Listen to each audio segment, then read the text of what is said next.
It's difficult that you have to suppress certain parts of yourself in order to get your foot in the door, to make a living, and to be able to excel. But it's the price, and these things still continue on today. Ever leave a job and feel like you miss it and don't have a purpose in life? It is a common feeling, especially for people who exit the workforce completely. Everyone says you have to get ready to retire financially. And of course you do. But what they don't tell you is that you also have to get ready psychologically. Who knew?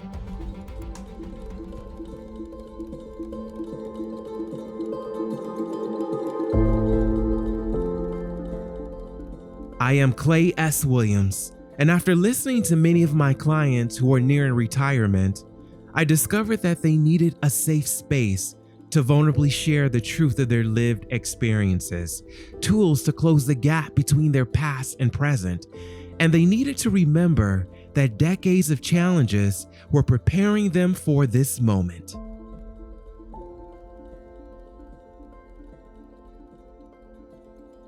Hey, we're here at Sandy's place, so we're gonna have our first session. Let's see how it goes. Sandy! The beginning process is really just sitting down to get to know each other. What has been your journey up until this point? What have you enjoyed about your journey? What have been some pain points for you?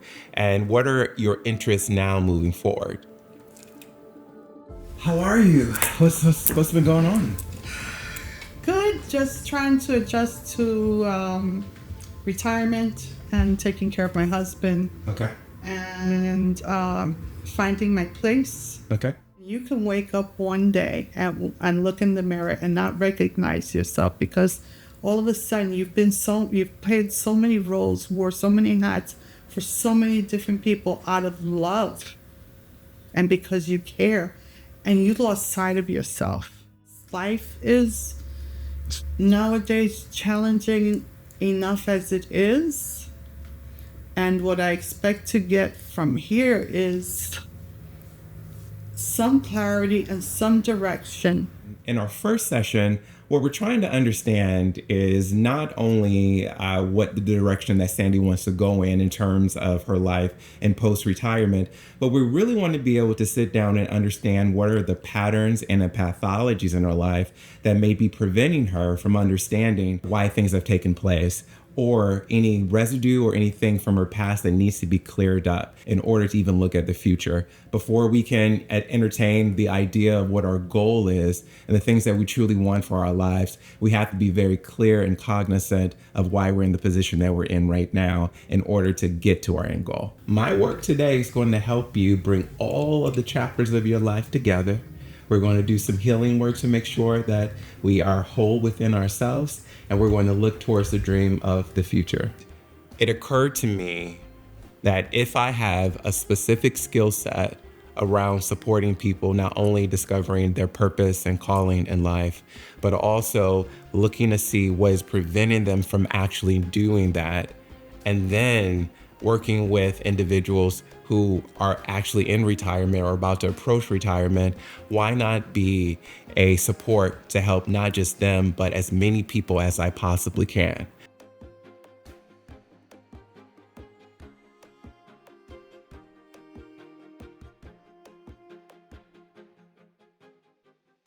In 1968, most parents wanted their children to go into an academic high school, and I learned about a vocational high school. And I was drawn into their PTA program. I had originally had hopes and aspiration to be a pediatrician, and they told me right out that I could never be a doctor, blatantly.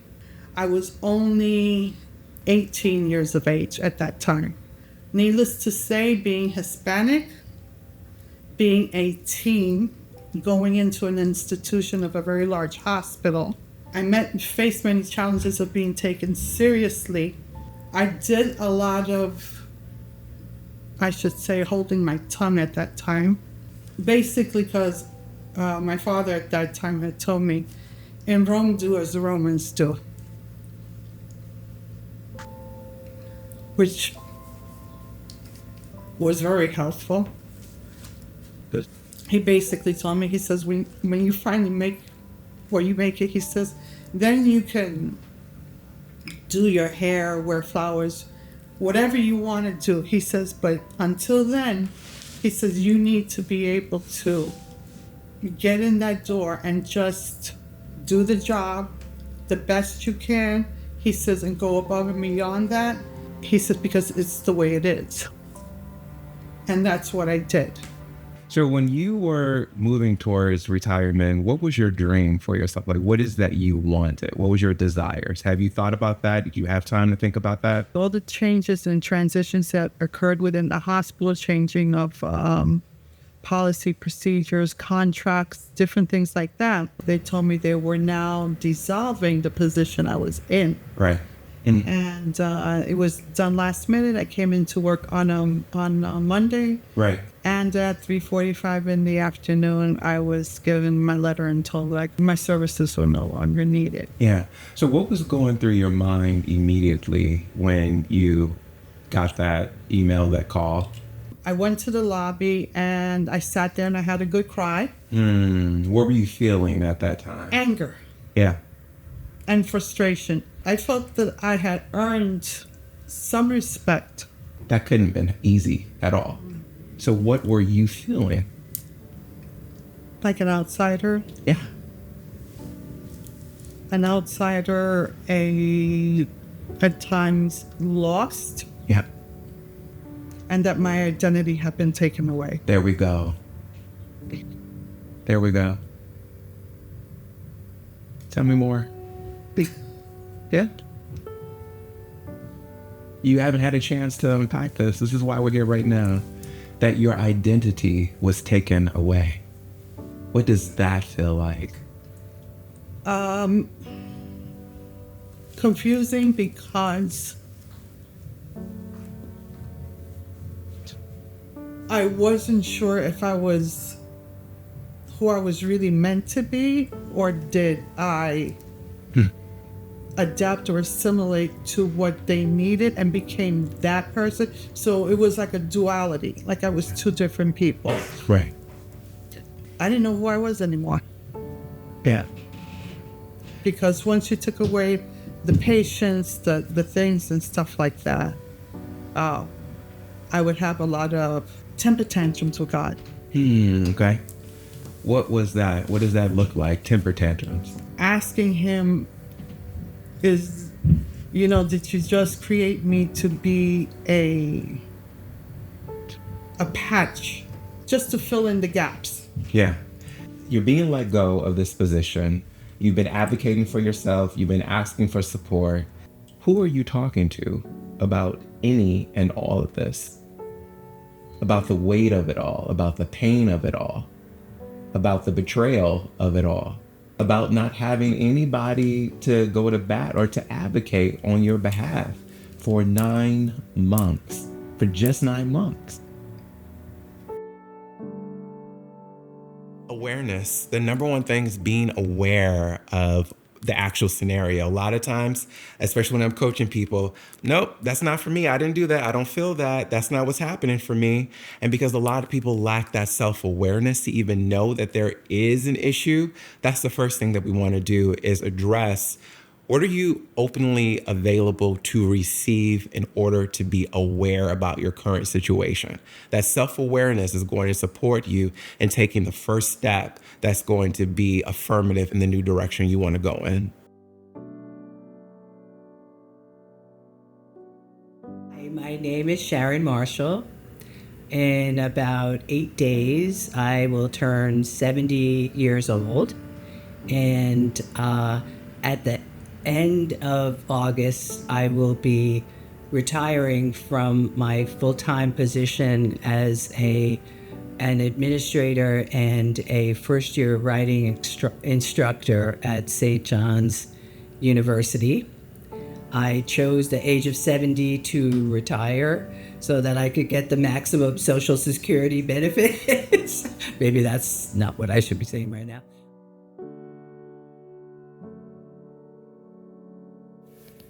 So Sharon, it's great to finally sit down and to meet you. While we're going to explore a lot today, I just want to really start with understanding like who you are, where you come from, and like just the origins of your story. Okay. So where are you from originally, and how long have you been doing what you do, and what do you do? Majority of my growing up years were in Brooklyn, and I went away to a boarding school. Wait, you went to a boarding school? Yeah, I went to a boarding school. Okay. Where? It wasn't a traditional boarding school. What was that experience like leaving Brooklyn to go to Pennsylvania for this boarding school? It was great.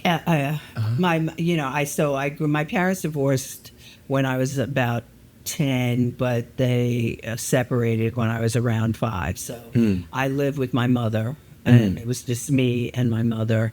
Your mom and your dad are now together. What's life been like in your childhood? What was that kind of like?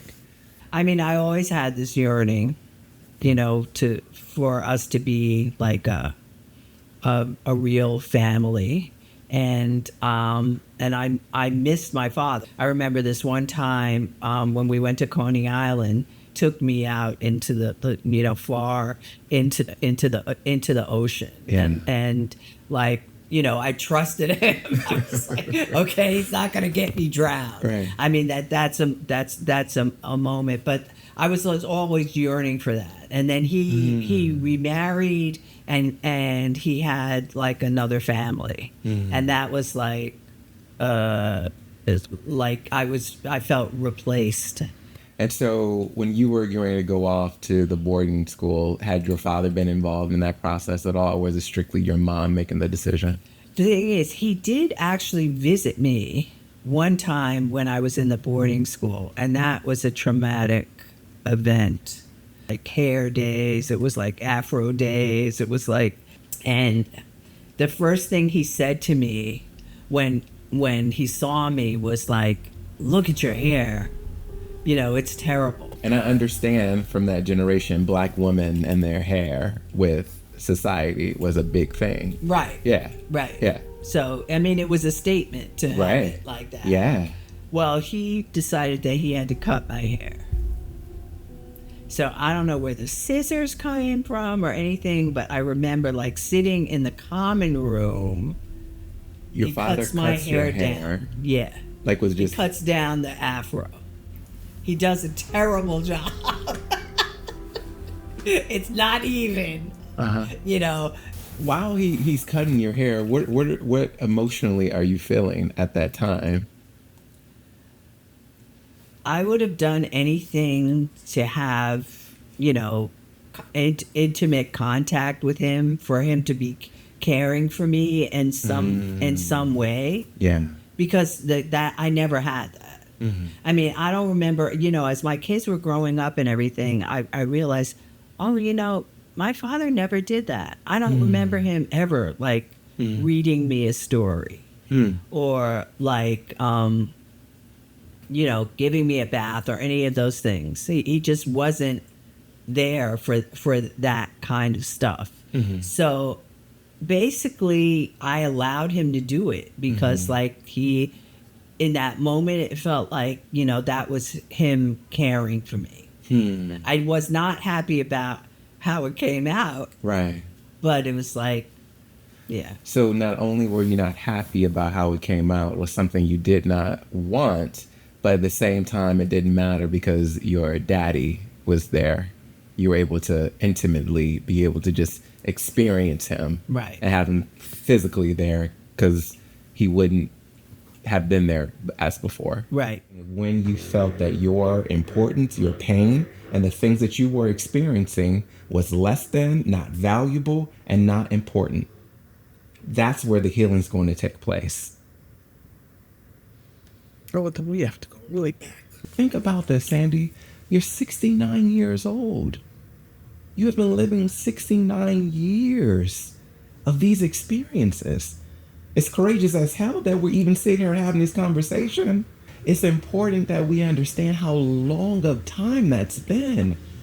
When did you start to have a realization who I am, what I think, my uniqueness was not valuable and was not seen? Oh my God, the first memory that popped into my head when I had the explosion, 5th grade, 10 years old. Good. I had a teacher that, for whatever reason, she had an issue with me. Mm-hmm. She was always criticizing anything I did. Hey. And every time she criticized me, I had really long hair and a long braid. She would grab it, wrap her hand, and pull it. Every single time. So my mother went to school to talk to her. Needless to say, it didn't stop. My father went there. He took me to a barber and had them chop my hair off.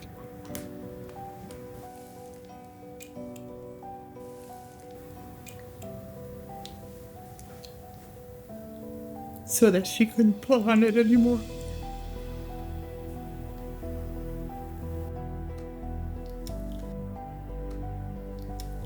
So when I went to school that Monday, she walked by me, she said something, and she went like this. There was nothing there. And she turned and she looked.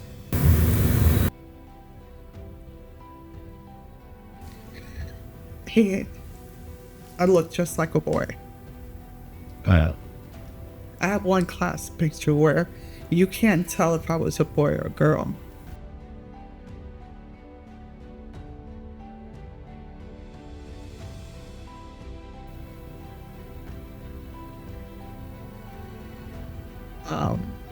So what did that say to you? The fact that in order for you to be safe, I had to hide who I was. yes, yes. And the only way for your mother and your father to support you, what they knew to do was to take away something.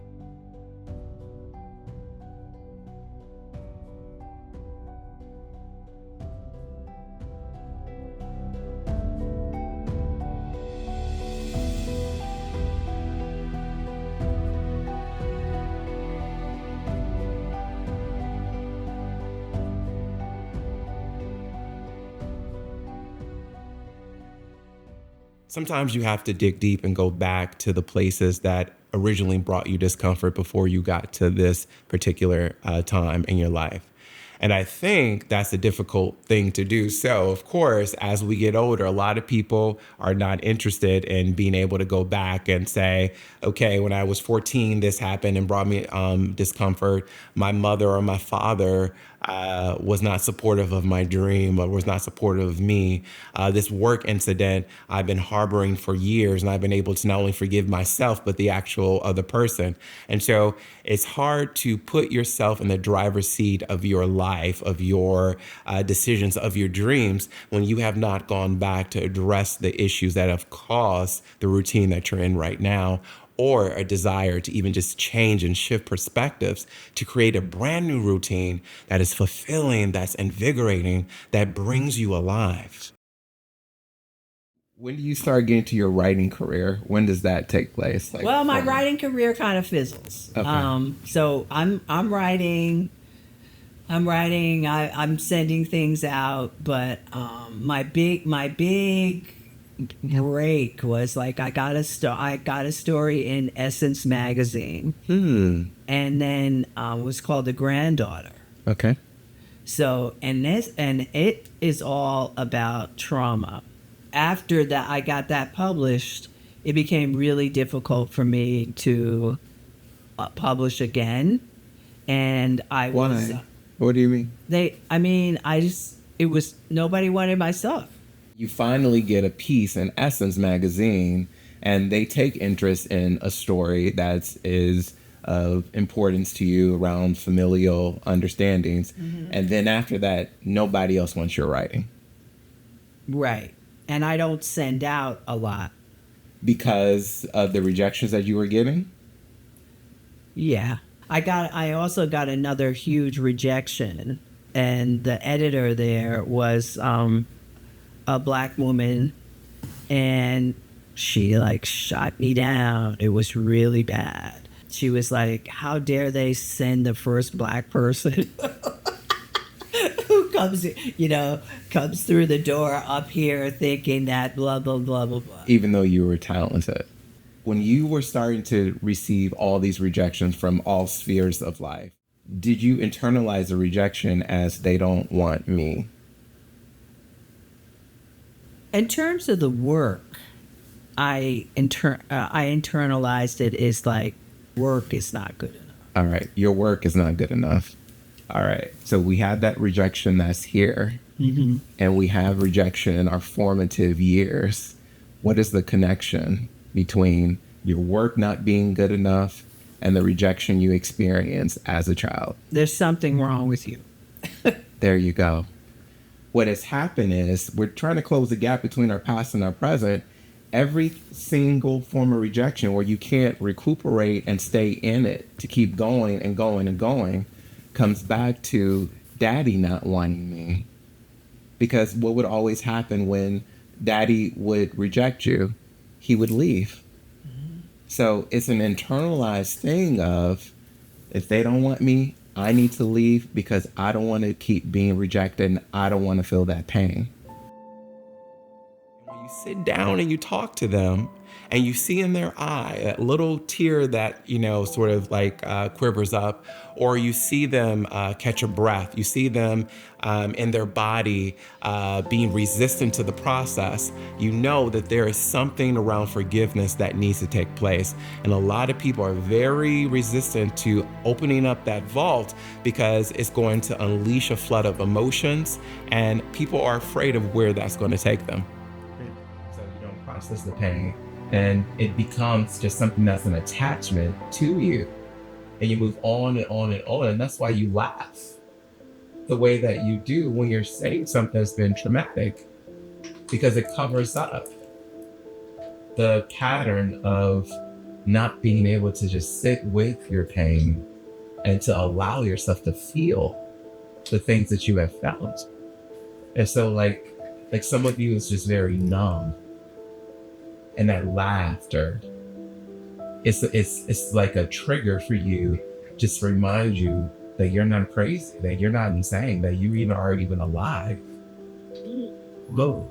Yeah. Yeah. And so what we want to be able to do is to kill that and replace that with you feeling true laughter within yourself. Yeah. Okay. I kind of wrote, whoa, there I go. As soon as I retire, I'll allow myself to deal with it. Yeah. So there's a lot riding on this retirement, because I feel like, oh, finally, I'm going to feel and like be a person. Yeah. And the person that I have like suppressed, Right. I pushed down in order to just keep moving forward. Right.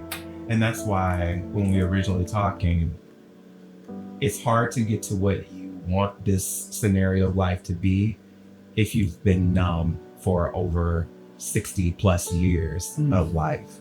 How can you truly know what you want?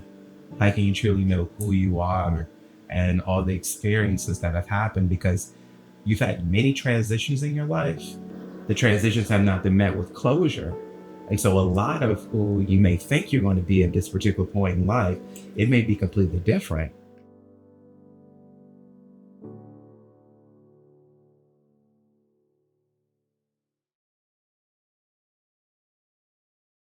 is going to go through one of my exercises that I absolutely love. You can do this for anything in your life where you're feeling stuck or stagnant.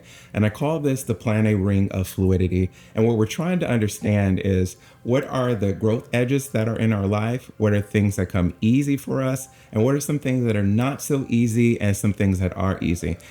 The growth edge is the area where we put the things that we know we are working on. These are the things that is a level of discomfort for us. Now let's go to the easy circle.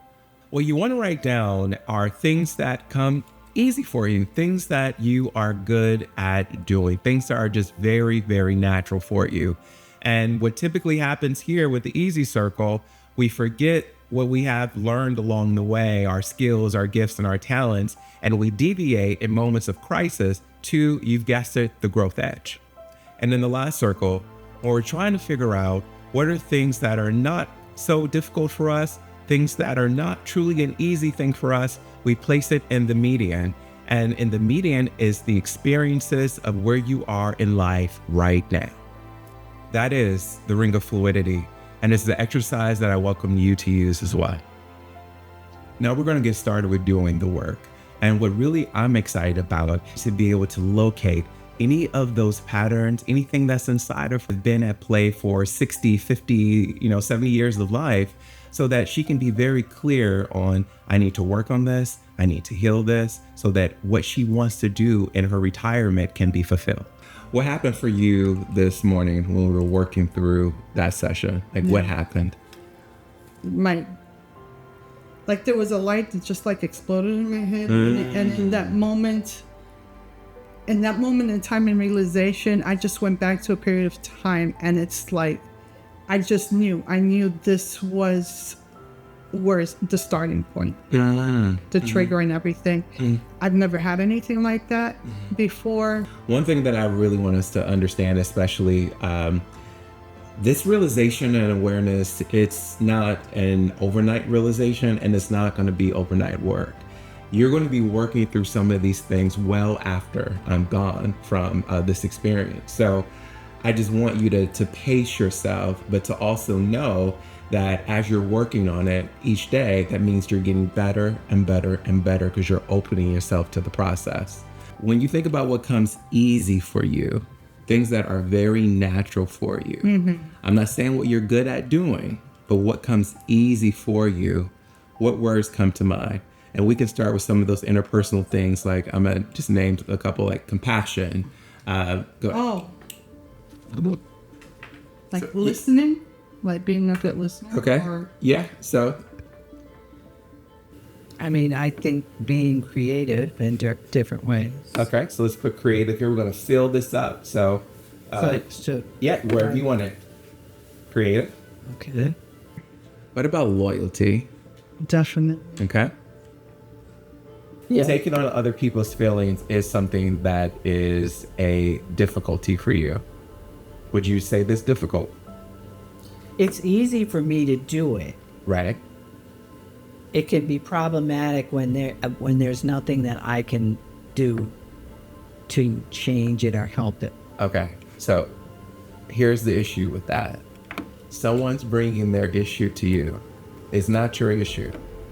You're going to be as empathetic as you possibly can to support the person and being compassionate, listening and hearing it. But you just said, when you can't do anything to solve the problem for them, it's an issue for you. Sometimes, yeah. Yeah. So what that is called is being overbearing and controlling. Oh. Yeah. So, okay. Is being controlling a growth edge for you? Something that you know is you need to work on that. Is that fair? Yeah. Okay.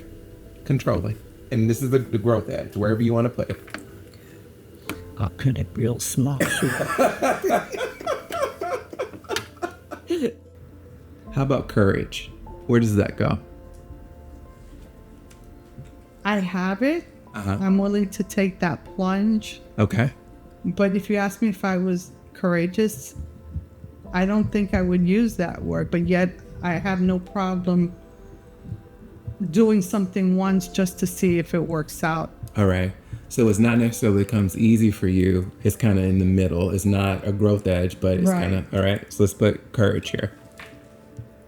Where would you put self-love?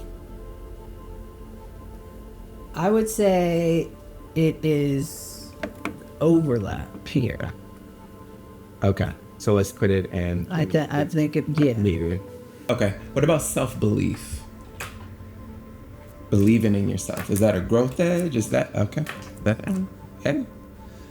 I am more and more able to like accept myself. And I think the fact that I can actually I know the ways that like I'm messed up and that I'm struggling, right? But I'm allowing myself that. So I mean, I think the fact that I'm willing to go on and want to change things. So we'll leave self-love here. okay. Okay. What about self-love? Gita. It's not that I don't know that I'm not worthy of it, but I do a lot of beating myself up. It's hard for you to see that I don't believe in myself as being a good writer because I don't believe in myself, period. Do you agree with that? Oh, that seems like a trick question. So here are results for all this, and tell me if this resonates with you. The median is where you are right now in life. This is exactly the things you are focused on, the things that are pain points for you. This is what you are experiencing right now, cold, hard flesh. Okay. The growth edge, this is the place that people tend to act out of rather than the things that come easy and natural for them. Go ahead. Holy shit. No, that's not. Excuse me. No, it makes perfect sense. We want to move beyond just transitioning to fully thriving in our life. And we can fully thrive in our lives when we close the gap between our past and our present by healing our past. So what I want you to get in your head too, whenever you are thinking that your writing is not good, that you can't get there, it's not about your writing. The download that needs to ring into you, to Sharon, using her intuition or intuitive gifts, I am clear today, it is not about my writing. This is the programming that I was taught from my background, from my family, and from other scenarios that falsely set up the belief system that I am not enough. No one wants me. It's not true. And this is good too. I saw you tearing up in your eyes. You're feeling your emotions a little bit. What was that feeling like for you when you were getting emotional? That is it. Look at me. Okay, I'm just looking at the.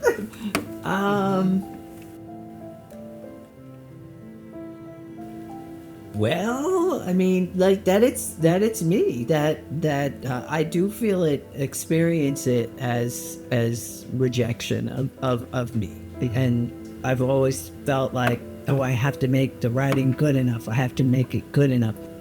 I have after doing this, I acknowledge that I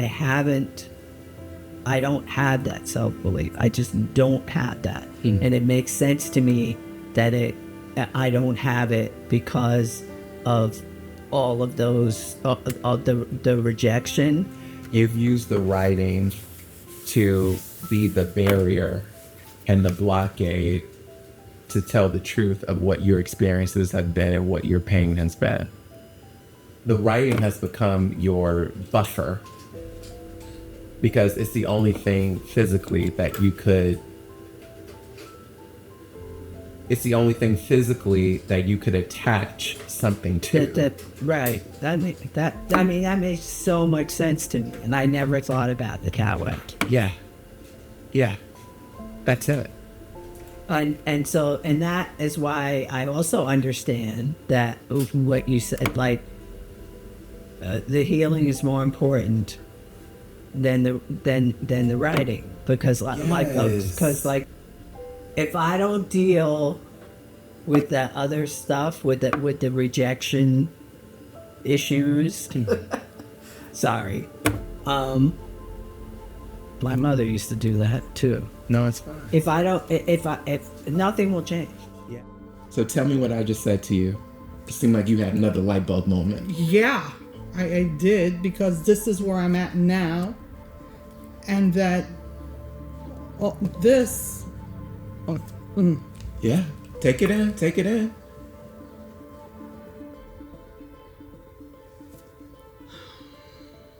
So what do I need to do? Articulate to me what I just said to you. If I understood correctly, this is where I'm at right now. Do you agree with that? I totally agree with this. This is on point. This is on point as far as what comes easy to me. Mm-hmm. This is where I need to work on and grow. So, yes, you need to work on and grow, but here's the marker for you. When you are having stressors, when you are in your I'm not utilizing these. There you go. You acting out of this space. I wanted to make sure I got it right, because otherwise it don't pay. And you act out of this space. Wow. Is that true? 1000%. All right. We have self-belief here. What is one word or experience here that you can use to have greater self-belief that comes easy for you? That you've completely just, faith. That really interesting. I mean, sarcastic. Yeah. I deserve that. Oh my God. Self-forgiveness. What is one word in the easy circle that you can use? Yeah, mind-blowing. You have listening, you have authentic, you have understanding, compassion, understanding and compassion. What would that look like? Being compassionate towards for yourself, myself, to offer you self-forgiveness. Ain't that a hallelujah, thank you, Jesus moment? Ain't that something? Yeah. So, our work for the rest of our time. And it feels like I was born to be free. Making the connection, the realization that the answers were like right there in me already. And I wasn't using it for me. There you go. You are not using it for you. And this is all you, all day, every day. So imagine these things shifting. What's in growth edge may become easier. What's in median may become easy.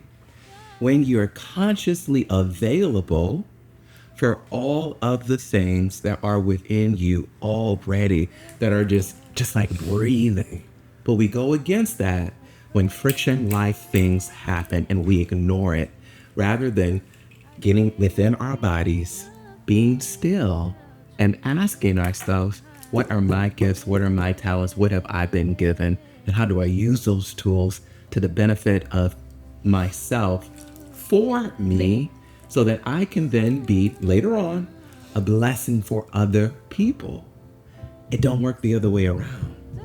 You have to prioritize you at this particular point in your life. If we want this goal, and all the other things that we have yet to envision for yourself, self-vision. Now the question then becomes, what is the work that we'll be doing for these next several weeks in order to unleash these things, to reprogram, to heal, and to have a newer vision for ourselves? You ever been someplace or you're searching for something, but it was right there in front of you? Yeah. And you were so blinded by the rushing and the going around and the stuff, And then when you quiet down for the minute, you find the keys, because the keys were always like right there. Well, that's what internally is going on with me. Right. So for the very things that I've been lacking, that I felt that I was lacking, that I needed, Fine. it was within me to be able to give to myself. Yeah. But I've never made that connection. And this is why this process, everybody deserves to take a moment, to take some time to work through all of this stuff for all of these years. It can make life so much more easier, so much more purposeful.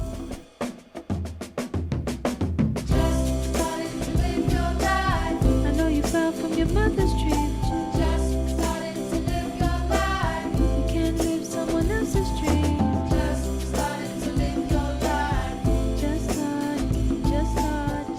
That truth, I've seen it manifest in a couple of ways. Sheer excitement, confusion as to why something that's been so readily in front of them all these years, they were not able to identify that. Sometimes anger because it's been there all these years and they have not been able to identify that. But more than anything else, it literally is unadulterated freedom. This series is about supporting golden year individuals who have thought that life has been moving so fast and all their dreams, all the things that they really wanted were forgotten. These are people who you know as your aunt, your uncle, your principal, your teacher, and they used to be so full of life, so full of enthusiasm, and had a zest for doing new things, forgetting to take care of themselves, forgetting to really understand what is it that is about my life that matters? Why do I matter? So in this scenario where a month has passed, in essence, and you and I have not been able to have our coaching relationship and experience, it's no fault of your own, but because your programming has taught you to isolate yourself. I guess I don't see the point Okay. of continuing. And so when you say you don't see the point of continuing, you don't see the point of continuing what exactly? When I'm doing that, I feel that if I reach out to anybody, I don't want to burden them. I do have a tendency to sort of hold back and not test if I could actually share things with certain people. Talking to somebody in your family, give me how you would say it. Oh my goodness. And this is what I need a man in bedding. And I need you to come stay with your dad so I can take care of me for a little bit. Mm-hmm. Is this something that you can support? There we go. How do you feel? Good. Yeah. Yeah. I mean, that gets into things that I don't even know I want to get into, actually.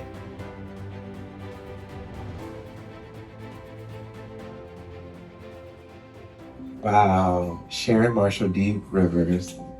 Okay, dear Clay, thank you for all you've done to help me put my writing and myself out there. Is that good? Hi, Sandra. I hope your summer is off to a good start. We finished the spring semester of the Encore Transition Program in May and are now planning for the Zoom cohort for fall 2024. You are on my list to invite before we open to other applications in July. I'm hoping you are still interested in being part of this cohort.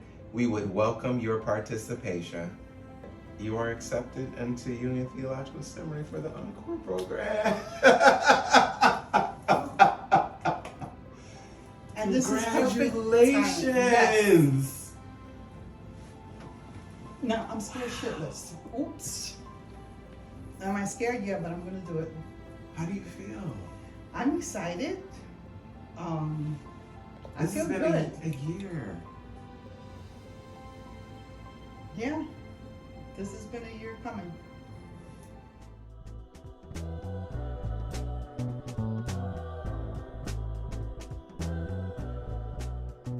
This is an experience for folks who the world has told them, you do not matter any longer. You are at this point in your life to just disappear. And I want to help people be able to see themselves and to know that if these people can do it, you also can do it. That it took you your whole life to rediscover. Try find your purpose before you leave. Oh, life will be just you believe in you. Oh, life will be just you believe in you. Oh, life will be just you believe in you.